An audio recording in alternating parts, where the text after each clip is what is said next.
Welcome back to RC Resto Mod. Today I started recording a video and setting up the chassis, and I was doing it. It was going great, and then I discovered something that's making my head hurt, and I really want to put it to a practical test before I present my findings, basically. So what I did after I finished filming is I just left it in the phone and I put shock limiters in the shocks.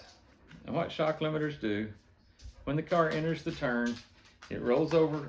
When you get to a turn, the car rocks forward on the front wheels. When you turn, it goes over onto the right wheels. And when you come off the turn, the weight transfers onto the rear wheels. And what shock limiters do is limit how far it'll turn, because or how far it'll roll, because when the body rolls over or lifts up in the front or lifts up in the back, it's going to do that fairly freely until it gets to the end of the shock stroke. When you run out of stroke on your shocks, then to go any further, it's going to have to lift up the weight of the tires as well. Most of the time it won't do that. So shock limiters will control how much weight transfers to the front, how much weight transfers to the right, and how much weight transfers to the rear. They're kind of important. They're kind of black magic, black art. And so my friend John King was nice enough to measure his off of his Triple S that I drove the other day. And we just duplicated that. We're going to hope for the best.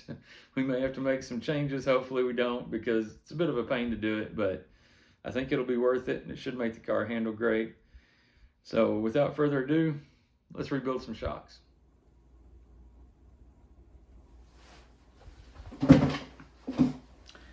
All right, we're going to be setting up shocks for going around in circles today.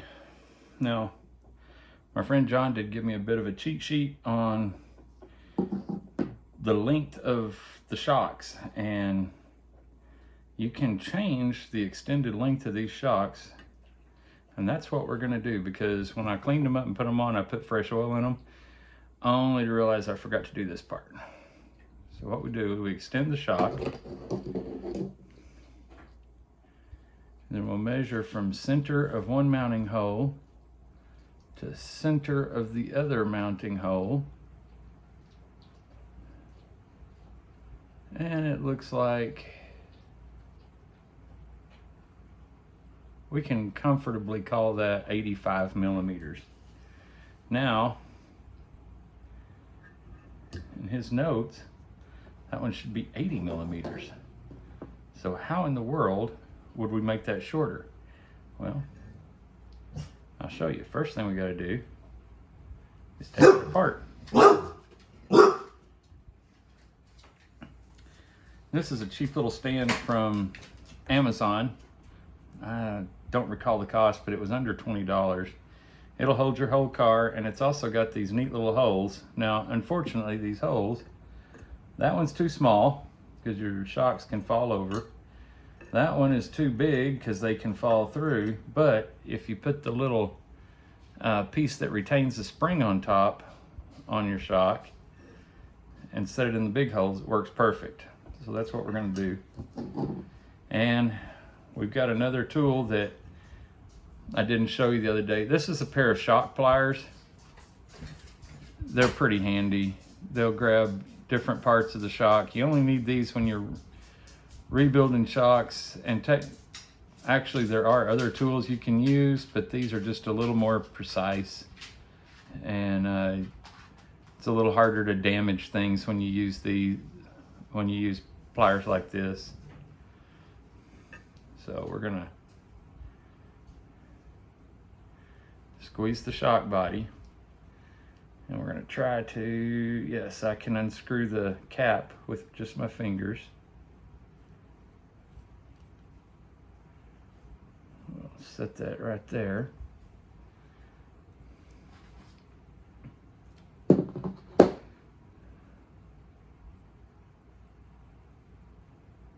I'm going to use this empty soda can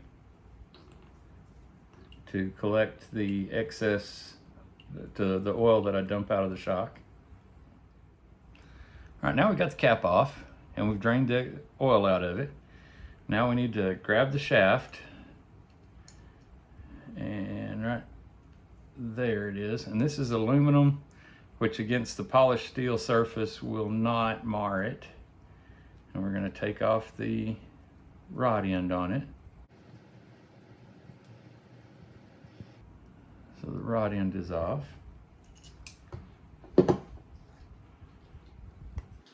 Now we can unscrew the lower cap and pull it off. Kind of work it around. And we should be able to pull out the seals. They didn't want to come, so what we're going to do is push the piston and the shaft through. Give them a quick wipe down.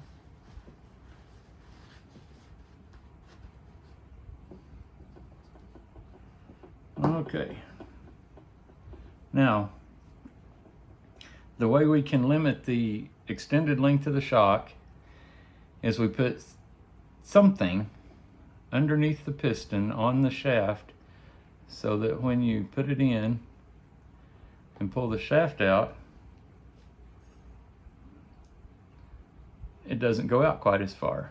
In this case, we're going to need it to be 5 millimeters less, which is just under 1/4 of an inch. So set that over there. And shock oil is very, very,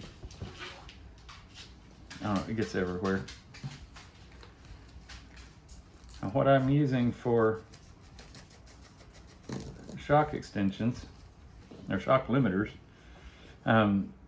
I went to the Old Man hardware store and they had these neat little nylon bushings. They're actually 3/16 of an inch. And even though my shaft is metric, that 3/16 inch nylon bushing fits pretty good. And since it's just a block to sit in there, we don't want any friction on the rod. We won't have that because it's oversized, but it's still solid. And it hits a nice big area on our piston, and we'll hit a nice big area on the inside of the shock, so it shouldn't damage anything. So my bushing from the Old Man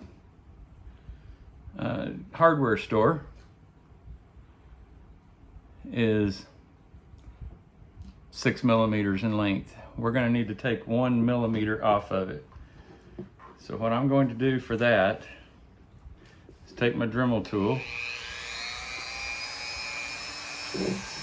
and we're just gonna hold it up against that cutoff wheel ever so gently.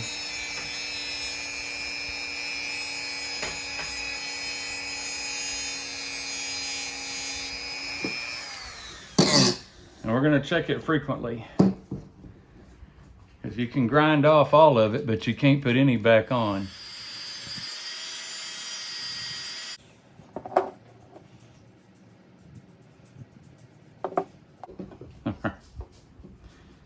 Now, that's definitely going to take a while. That's 0.1 of a millimeter off.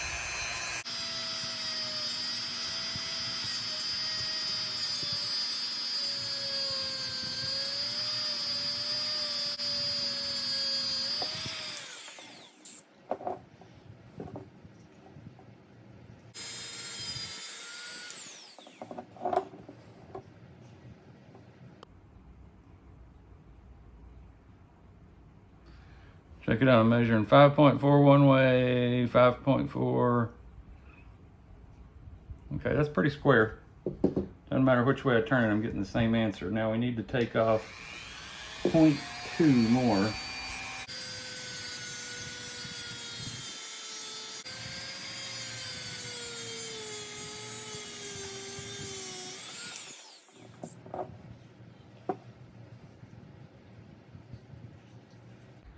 We really want to get all the shrapnel out of these things so that we don't have a little piece of plastic floating around in our shock that could get up in a seal and cause it to leak. So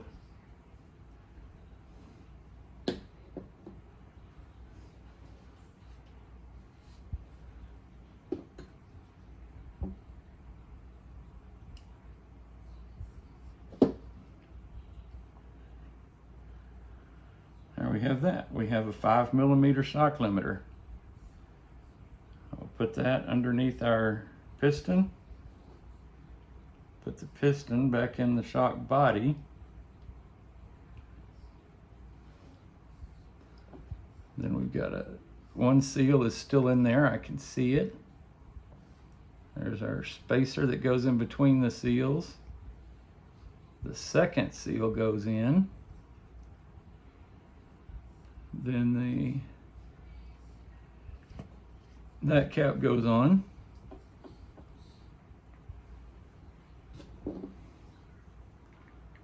We'll use these.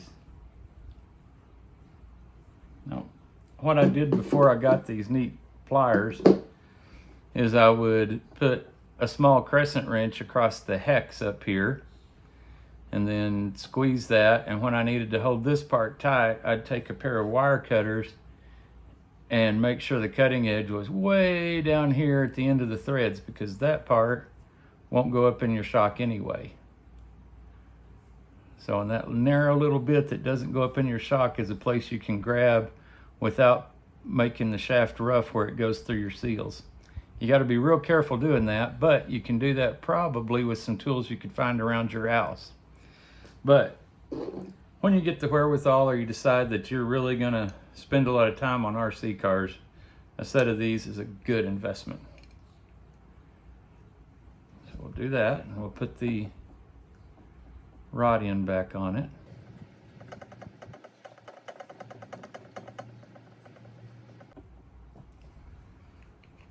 Now, before we fill it up with oil, we'll just kind of dummy that cap back on it.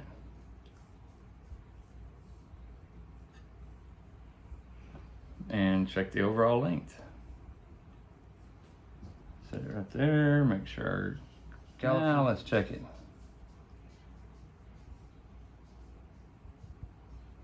We are right at 80mm. And that's the number we were looking for.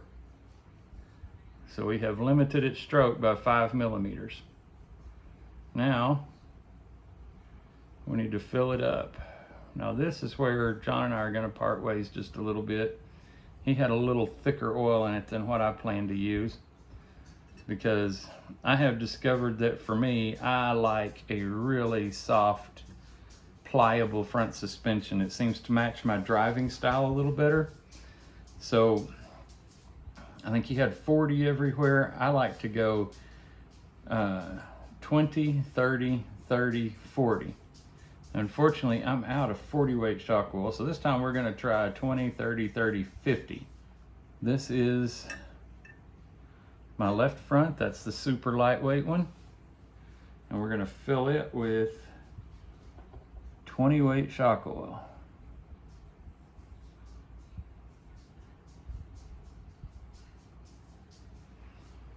All right. I overfilled it a little bit because I always do. Not on purpose.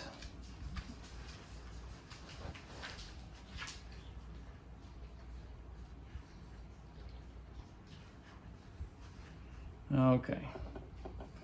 When you get those shocks full of oil, slowly push up the piston.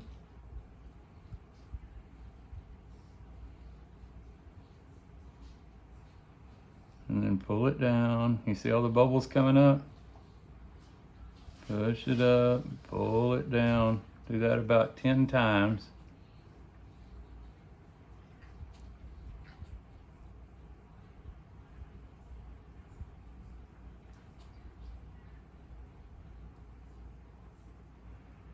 All right, I pushed it up 10 times.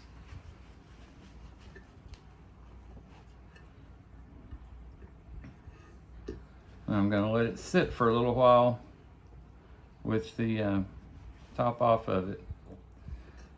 So let's take the right front apart.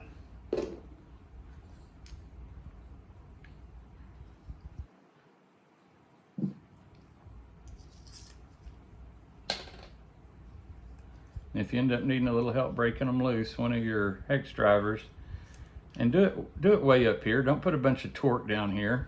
Go way up high. Like that. And that way you shouldn't damage it. And all of these caps are exactly the same.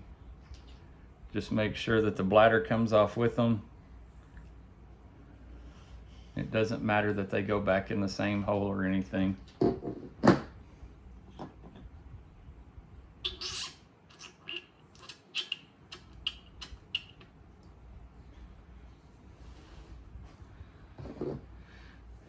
From here on in this shock, it's going to be more of the same.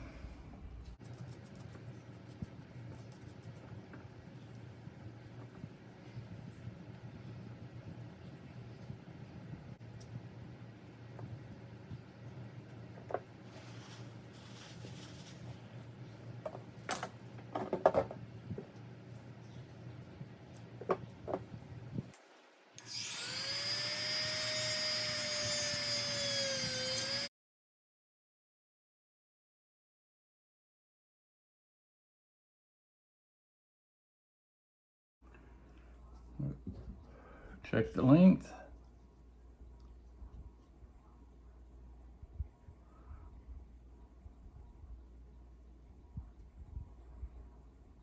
We are right at 80. Now John said he has his at 82, and the way he extended his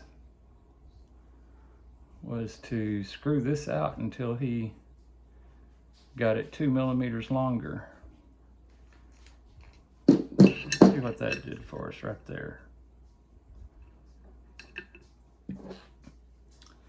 The reason I'm paying so much attention to what John did is because it was his car that I drove at our last club race, and I liked the way it drove. And it was the season championship winning car, so there's that too.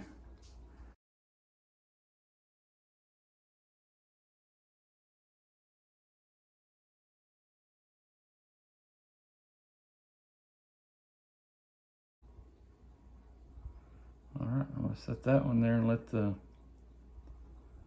the rest of the bubbles work their way out while we redo these two. And guys, these two are going to be the same procedure, except that when we measure them lengthwise, these shocks are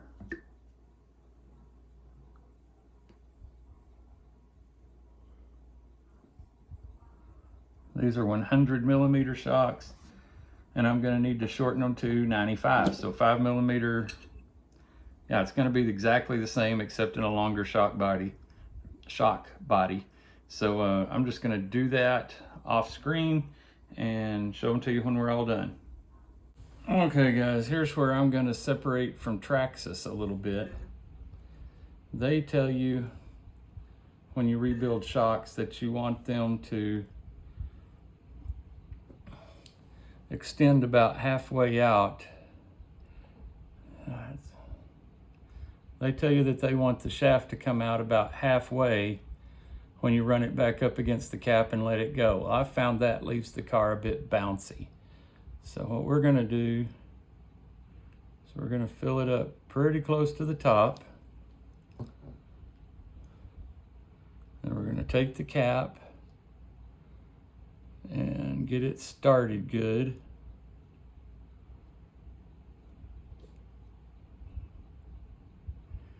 Then I'm going to take the shaft and push it all the way up. And I'm going to hold that shaft all the way up as I tighten the cap down, because I don't want it to bounce when I let off. So now when I pull this out and push it back in, it should stay almost all the way in. Yeah, that's just going to the bladders create a little air pressure pocket, and that's about the minimum you're going to get, but that's not going to make your car bouncy. If you do it the way Traxxas says, it's going to push back out to there in a pretty quick motion, and that makes the car bouncy. So I prefer this. You're free to do what you want, but that's my recommendation. All right, let's get that good and tight.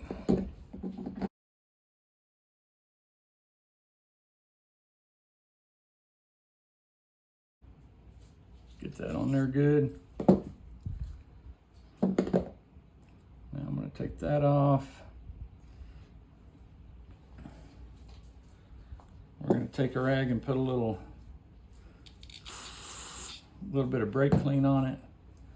And I want to get all of the shock oil off the outside of this shock, because I want to know if it's leaking in the future. So we got all of the shock oil off of it.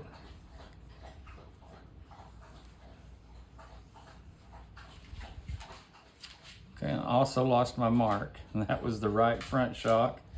So we're going to remark that right front.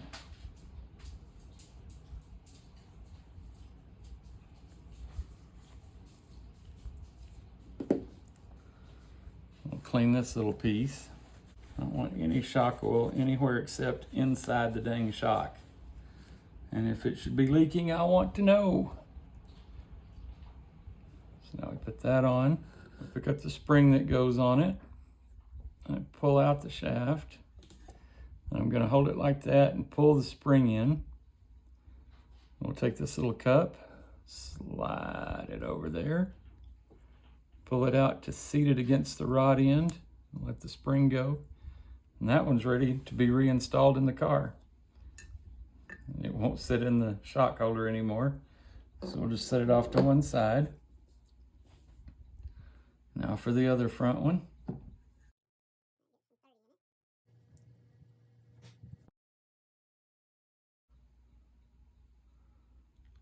Take off that piece and clean it in a minute. And we'll take our shock cap and make sure there's a bladder in it. Get it started good. And when we push the shaft in, it should push out a little bit of fluid, and it did. Now we'll screw that down the rest of the way.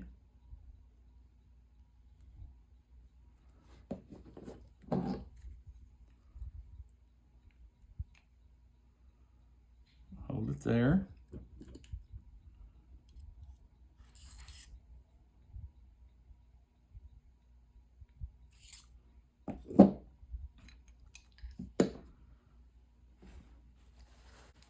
Now that one's super clean, so we'll be able to see a leak. And that is the left front. Let's clean this part.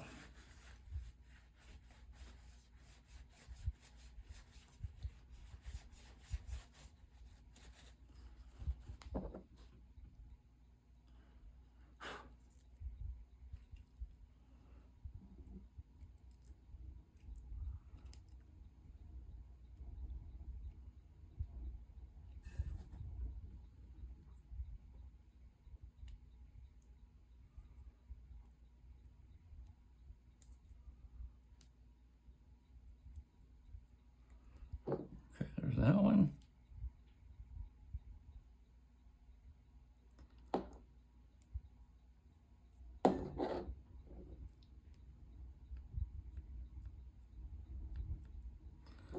Believe it or not, guys, that little bitty change in shock oils makes the left front quite a bit easier to push in and out than the rear. It does make a difference. Now I'm going to do the other two off camera because it's more the same and pretty boring. All right, one of these rear ones really fought me, but the right rear is ready to go.